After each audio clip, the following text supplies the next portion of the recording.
Looking for a sugar fix? Well, you might want to hold off on buying that candy bar from Whole Foods. California has filed a lawsuit against the food retailer, along with Trader Joe's and other grocery manufacturers and distributors. They say the companies are selling lead-tainted ginger and plum candies without warning labels as required by the state law.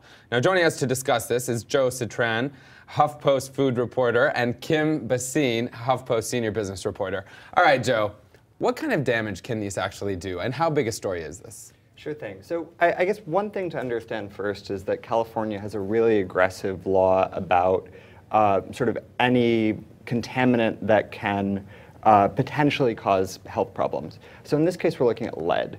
And there's sort of been a bunch of candies over the past few years that have tested above the California state maximum for lead. Right.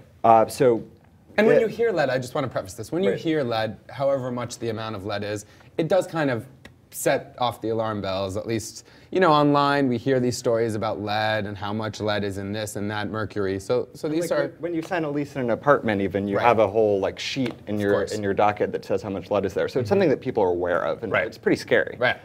The truth is, it's not usually gonna. The levels that we're talking about in this candy are not usually gonna have any health impact on adults.